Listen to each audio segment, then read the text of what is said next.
Hey, what's up, everybody? Steve Schwartz here from LSAT Unplugged, joining you today to share 170 plus LSAT prep strategies. Before I get into it, a little bit about LSAT Unplugged. We offer live online classes via Zoom, on-demand video courses, small group coaching, and one-on-one coaching. Check out the links below this video to book a call with me and my team and find out more. We'd love to help you out.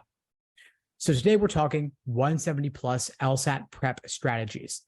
Basically what I did is I took a look at all of my previous students who scored in the 170s and looked at what did they all have in common.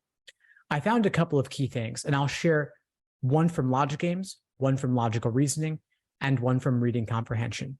Those who scored in the 170s, for logic games, they made sure to reuse previous work.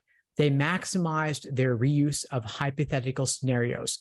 If they drew a diagram for a local if question, they made sure to maximize the value they got out of having draw that diagram by using it to help them solve general global questions, those which one of the following could be true questions, and those which one of the following must be true questions.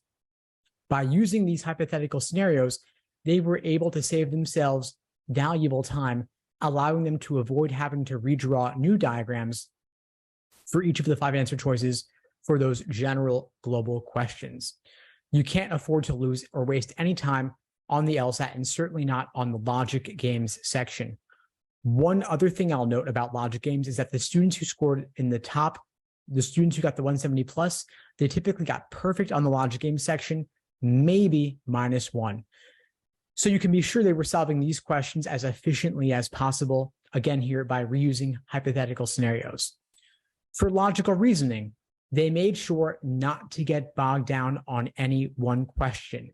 They were really good at removing themselves from stressful quicksand type situations. They didn't get bogged down or stuck. They were comfortable flagging and skipping questions, hoping to come back to them later at the end after having solved all the other questions in the section.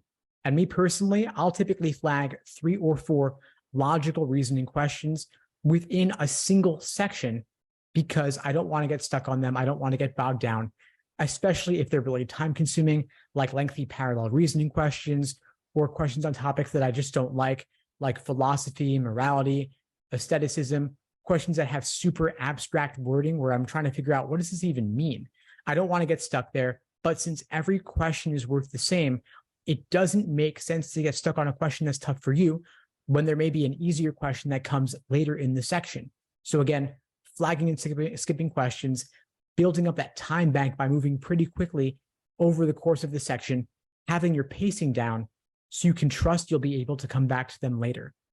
And finally, for reading comprehension, a lot of students get bogged down in spending way too long taking notes, making outlines, charting out what is in paragraph 1, what's in paragraph 2, making all sorts of drawings and diagrams and notes. The top scoring students take few notes and typically no notes at all. Of course, LSAC gives you scratch paper. They give you 5 sheets, which is 10 pages double-sided. Everyone should be using those for the logic games portion of the exam. But for reading comprehension, it just takes way too long to write things down and way too long to read things. So the top scoring students, those who scored in the 170s, took a few notes and typically no notes at all. Instead, they note where key information is so they can go back and find that information when they need to, but they don't get bogged down in making all sorts of outlines and detailed notes and summaries during the exam itself. They just go back where they need to within the passage to help them solve a particular question.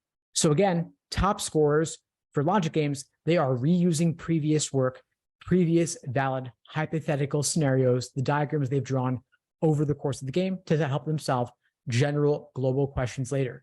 For logical reasoning, they are flagging and skipping questions, trusting in their pacing that they will be able to come back to those questions later after they've solved the easier questions wherever they may appear.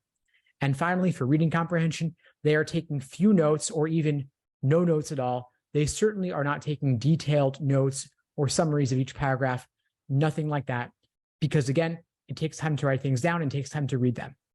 Anyway, folks, I hope you found this video useful. If you did, please like the video, leave a comment, and subscribe to the channel if you haven't done so already. It really does help with that YouTube algorithm. And again, if you're looking for help, my team and I would love to support you with live online classes via Zoom, on-demand video courses, small group coaching, and one-on-one coaching. Check out the links below to find out more. In the meantime, I wish you all the best and take care. Thanks for tuning into the show. Please subscribe if you haven't done so already to be notified of new episodes as I release them. And feel free to reach out if you need anything at all as you move forward with your prep. I'm happy to help however I can. In the meantime, I wish you all the best and take care.